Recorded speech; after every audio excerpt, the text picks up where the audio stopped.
Well, good evening. It is great to have you joining us here. And the reason for all of this, of course, is we're in the middle of this weird thing called COVID-19, where there's social distancing. And you can just feel how there are all of these different needs and the struggles that people have. And as a church, there's just this great desire to find a way to minister and to care for people, and yet we're so disconnected, it's hard to do. And so I really wanted to do something that would reach out and offer something to all of you.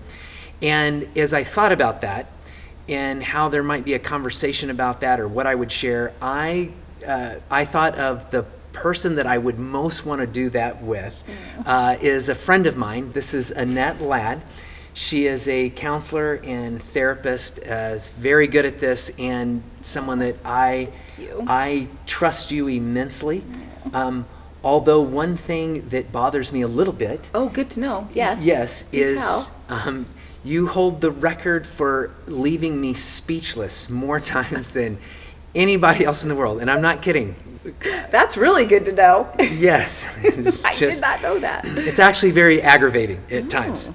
But I think there'd be a lot of things that I would love to just talk to you about and include just anybody who wanted to be a part of it as we're kind of all navigating all of this.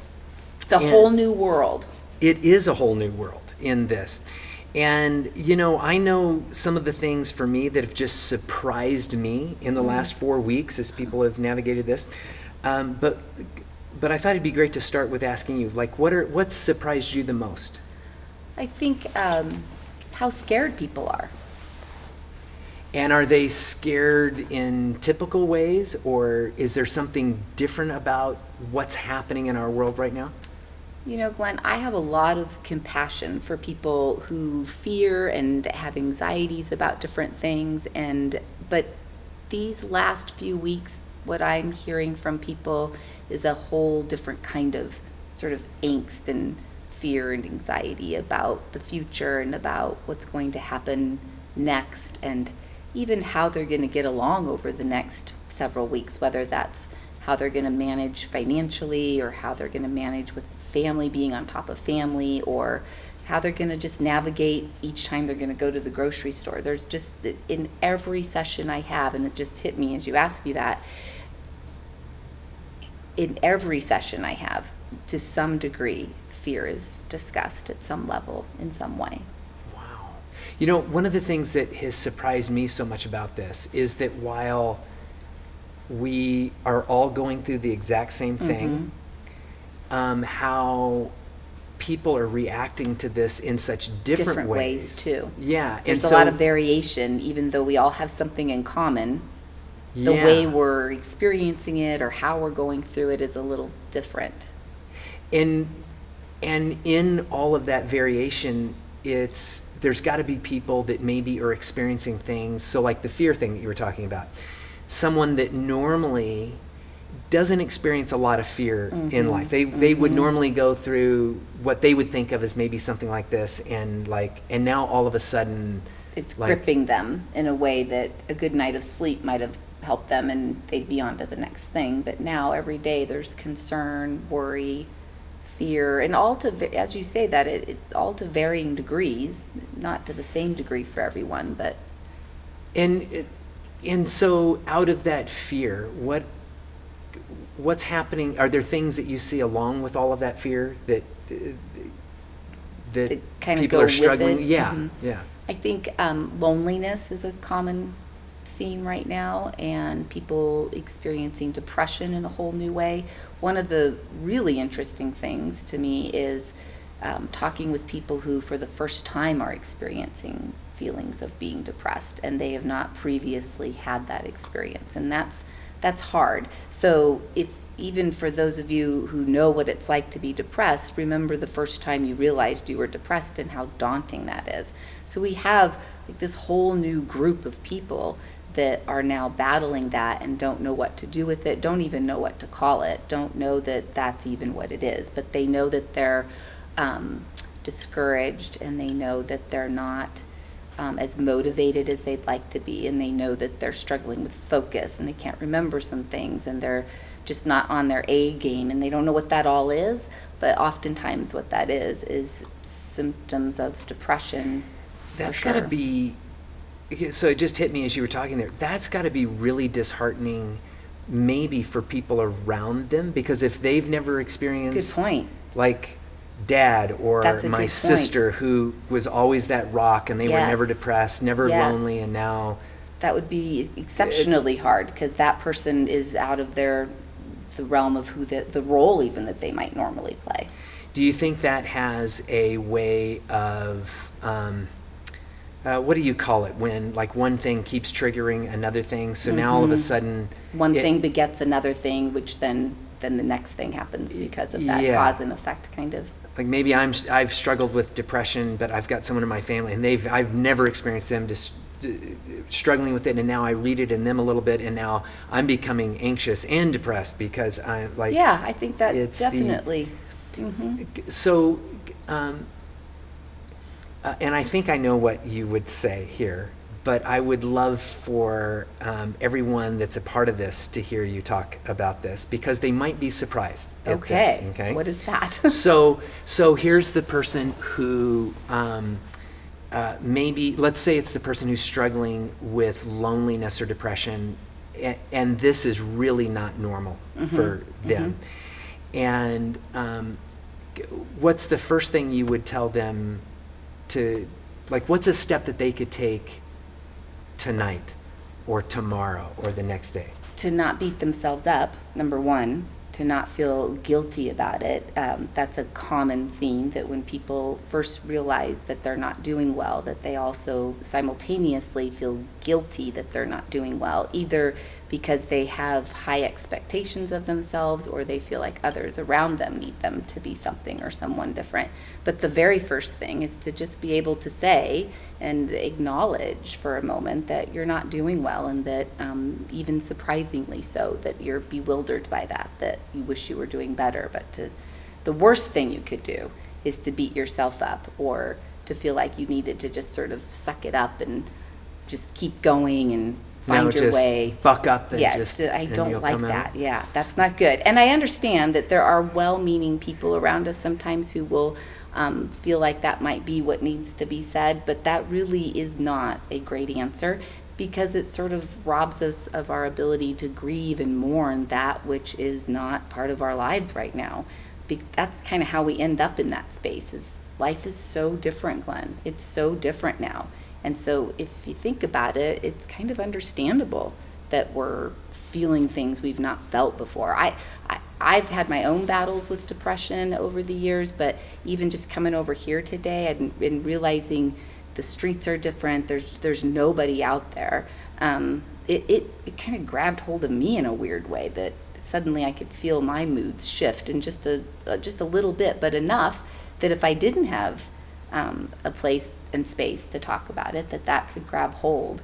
And that's what's happening for folks. It's grabbing hold in a way that is unusual and new and unique to anything else we've seen prior to this, for sure. So if I'm in that space where I'm experiencing like this unusual sense of loneliness or depression, and the truth is, maybe whether that's been... Are you? Just checking. I want to make sure. Sorry. You almost left me speechless right I there. had to make sure.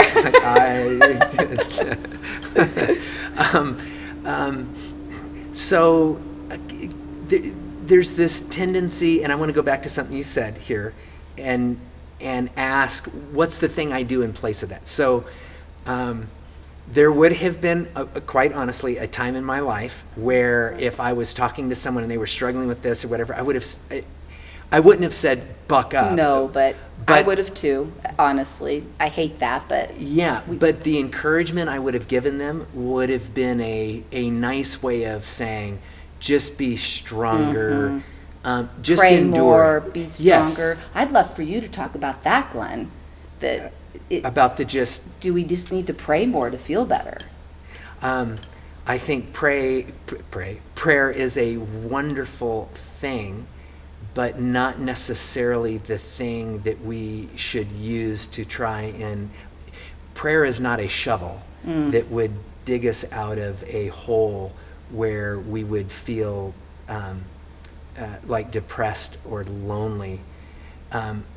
Prayer can be a beautiful way for me to connect with God in a way that I might find later my loneliness subsides in a sense of connection with God, but not because as a way hope. of, yes, not in a way of saying, God, just fix this, and then I sit back and wait for God to fix it. But it can be a source of hope for moments and spaces and places. And so what is something that and again, I think I know what you would say in this one even as well, but it's those very simple things.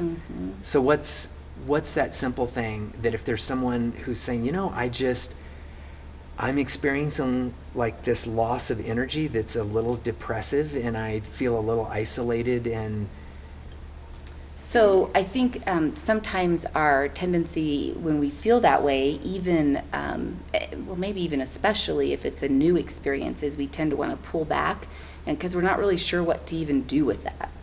And we want to isolate a little bit more, hoping it will pass. Especially if this feels foreign. Yes. I'm gonna hold this. I don't understand why I'm feeling this way, so I'm gonna hold back more. No kidding, absolutely. But really, the best thing we can do is to reach out to someone, to just pick up the phone, to send a text. And it doesn't have to, the good news is, it doesn't have to be a plea for help even.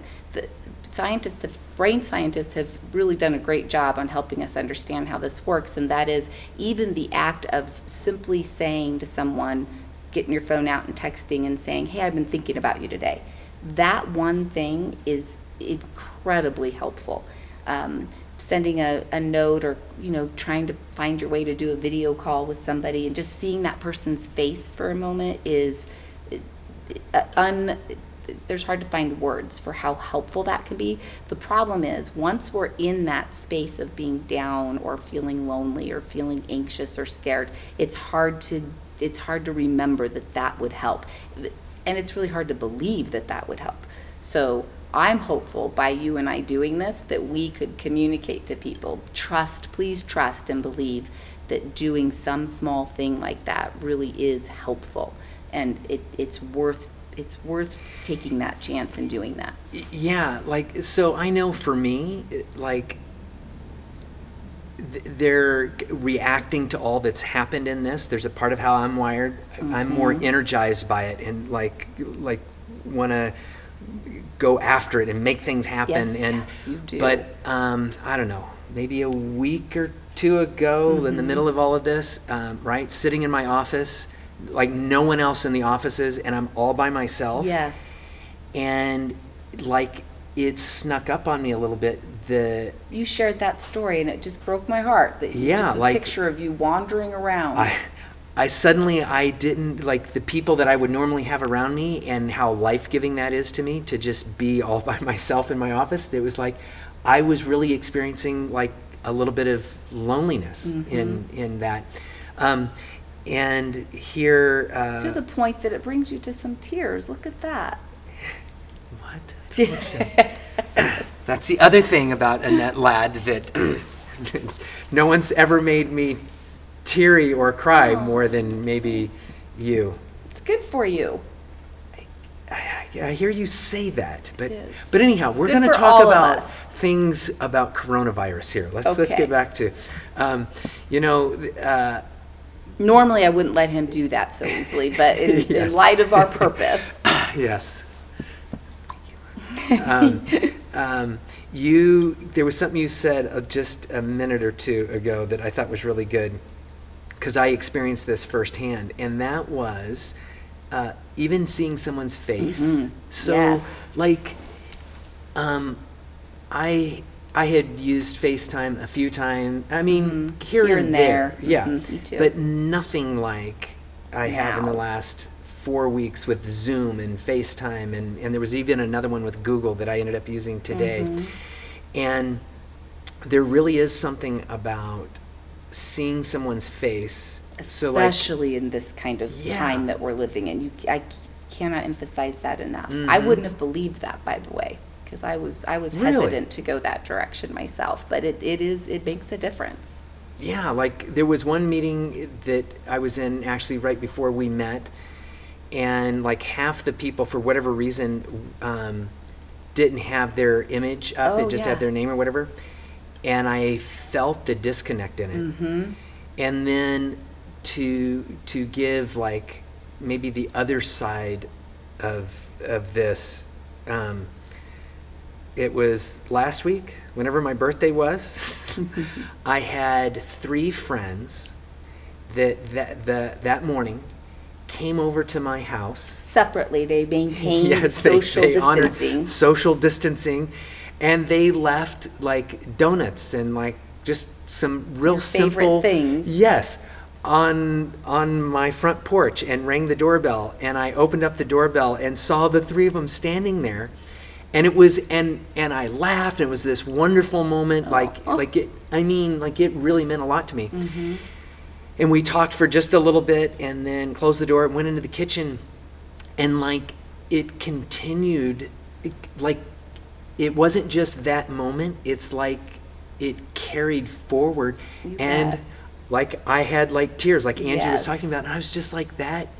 There was something about that human interaction and seeing them and feeling the intentionality of what they did, that, and it was the simplest thing, but that intentionality, like it like really lifted me, was. And I would say, in sort of in reverse of that, as folks are listening to us, they may wish they had someone that would do that for them, right? Or wish that somebody would reach out to them. And I really would encourage people to know too that just the act of you initiating it instead of waiting for someone. I love that story. That's one of my favorite stories. But at the same time, there are some of us wouldn't have that opportunity for someone to do that for us, but are feeling lonely and wishing that we had some connection. And I promise you that you initiating that connection with another person can be every bit as meaningful,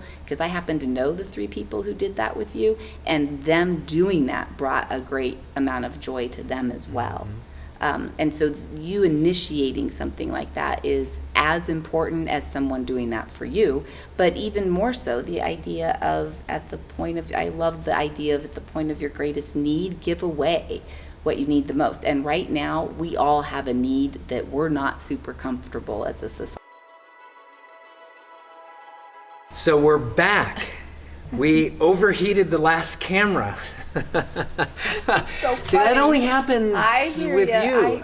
And with you. Okay, yes. I think you're the common denominator in that. So we overheated the other camera. We now have a new camera, and we are back on the air right now. And I think where we left off was you shared some things that I just wanted to come back to it and emphasize it. So,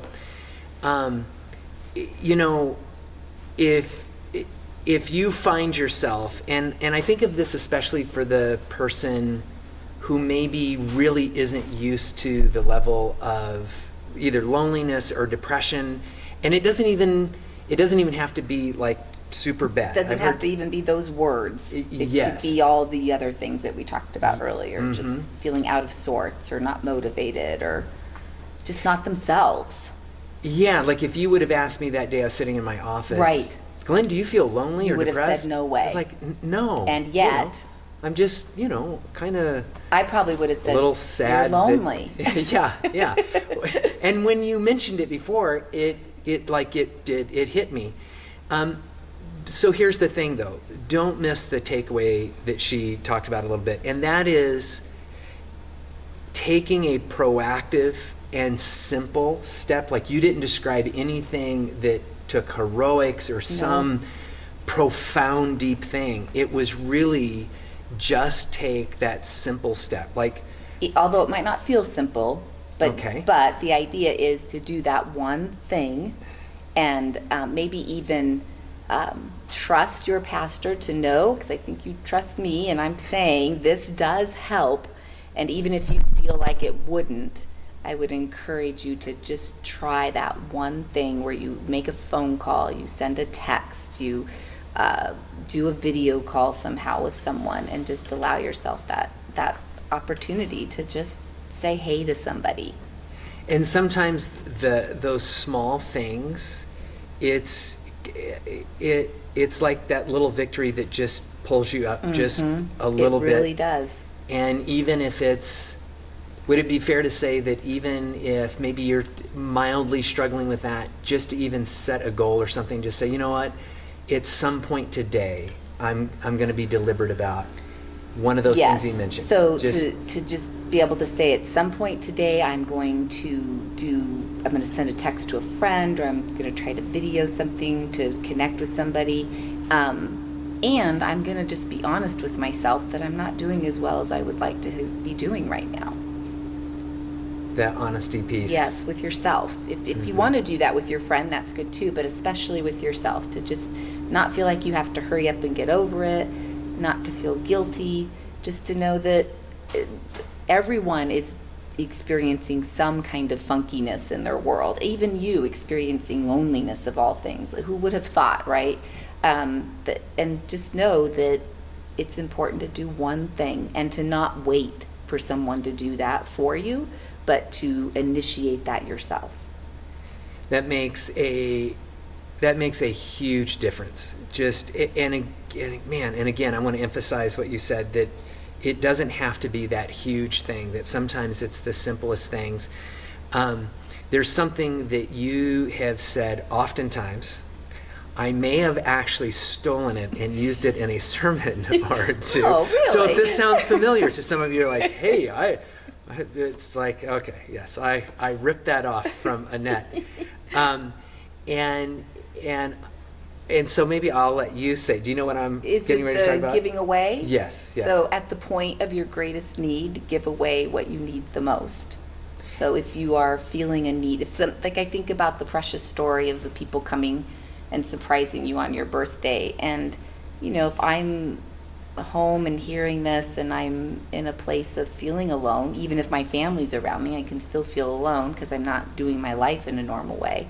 I might wish I had friends like Glenn has, but I could also give away that very thing that he talked about, because those 3 people that did that for you, that gave them something, that filled them up as well. And so rather than waiting or wishing somebody would do that for you, that you would think about something you could do for someone else, and just let that be a thing that you could trust is going to help you feel a little bit better. It's not going to solve all the problems. It's not going to, but it's going to give you some hope, right? And that's going to be a small victory then for them to feel like they can do one thing that released some endorphins for them. Just like sunlight releases endorphins, doing some small thing can do that for us too. Mm-hmm.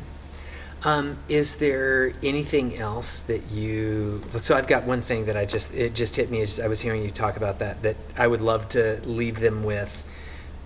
Is there anything that you would leave them with that maybe the same thing you're thinking of? Well, let me pose this to you. I'll pose this to you. What would you say to the person who maybe they're in a pretty good spot right now? Because we can be in a good spot right now, as I learned, and then the next day, boom, it's like I'm not. But you've got someone in your life, right?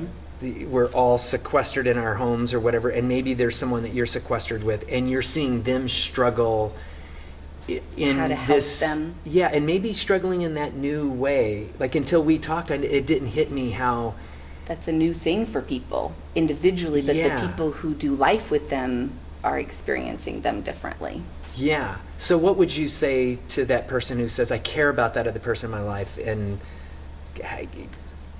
what can they do to help that person? So I think anything that involves just encouraging and having conversation with that person, moving toward them, not away from them, and allowing them to see that what they're feeling is normal, not trying to fix it for them, not telling them they should just hurry up and get over it, but just being with them and allowing them to talk about what's going on and why they're feeling what they're feeling, or to even just give them a space to articulate what's going on. And then the other thing, in case they don't want to do that, is to find ways to be with them, to laugh with them, to watch a movie with them, to, just be with them, bring them coffee in the morning, anything right now as families that we can do to go that little bit of an extra mile, extend a little more grace, a little bit more connection. That's immensely helpful for someone that you're concerned about. And if it's somebody that you don't live with, I would say anything that you can do online with them, find something you could do, maybe go over and drop something off at their doorstep or get them on a video call. That seeing each other, even by video, makes a big difference. And the thing that hit me as I heard you talking earlier was there's a real need for each of us to give ourselves grace in this. So big time. Yeah. So, and where this hit me was I was in a conversation and someone was talking about, these I don't know what you call them, like a stress test survey or whatever, where you go through and and it's just like if you changed roles in your jobs, or you went through a divorce, or if there, and it just goes through all these things, and then you might have and you come up with a number. Well, as best I can tell, we haven't had the line on there that says navigated a pandemic that's spread across the world. So you're right. So some of the top, 10 in the top 10, even in the top 3, moving across the country. Moving is a major stress. Having to change jobs, navigating a divorce. Those are in the top 5. But you're right. We don't have navigating a pandemic, but that's got to be up in there. The top. Yeah, for sure. And so I think it's fair to say the level of change, the level of stress that you're facing, that giving yourself grace, that if you're rolling through some loneliness or depression, and this kind of gets back to how you started this off, is don't beat yourself up for that. Don't beat yourself up. Give yourself grace. That's really what CASAS is like. That's one of my favorite things about our church, Glenn, is that you all model that. Every single person on the leadership team and people who attend here, that is. And so we even probably have people watching who are really feeling lonely and immensely missing their tribe on Sunday morning, and seeing even strangers when you come into CASAS on Sunday morning. It's a powerful thing to come in and be with people here. It's like nothing I've ever experienced anywhere. And I think it is that it exudes from the top, from you and from the people you work with, that let's be gracious. Let's not be hard on each other. Let's give each other a break. Let's give each other wiggle room to be human and do that together. Well, now we don't have this, space. We're not hearing you. I came in today and I realized I was almost in tears just driving into the parking lot thinking, okay, I get to be here, but it's not quite the same as if we're all here on Sunday together. Yeah. And or even just over, in your offices. It's a ghost town here. Mm-hmm. So give yourself grace as you navigate this, and thank you for your very kind words. Well, it's absolutely the truth. And let me say that for all of you, it matters to us as a staff that we do whatever we can to help nurture and help that community and that sense of connectedness online. That's why we're doing this right here. Mm-hmm. And so there's a dozen other things that we should talk about. Yes. So we'll come back and talk about some of it. We'll do this again. That'll be fun. Yes. Yes. And in the meantime, make a point of connect to the online services. Do some of the things that Annette talked about, reaching out, connecting to other people. Look for opportunities, whether it's through us as a church or through your networks with friends or at work, and take those steps. Or just one text message to somebody. There you go. Or one text message. Mm-hmm. Or deliver donuts to somebody at their front doorstep. That's also a very good one. I'm going to just end this, and I just want to offer a blessing to each and every one of you that are just here connecting with this. And it's really simple. It's just, may you find God in the simplest of ways and in the smallest of victories as you find the energy and encouragement for Him to connect with those around you in whatever way you can. Amen. Amen. So before we wrap up tonight, there's one thing that I want to make sure you know is available to you, especially given the conversation that I just had with Annette and how she talked about even taking a small step forward in something can really make a difference. Our staff has been working on something that I'm really excited about and would just love for you to be able to take advantage of. Knowing that connecting is so much more difficult going through a pandemic where social distancing has just become the norm. We have staff that have been working on creating, really it's just a simple like Zoom discussion of anywhere from like 4 to 10 people. And they're organizing these so that they are set on like a particular subject or difficulty that maybe any one of us could be going through during this time.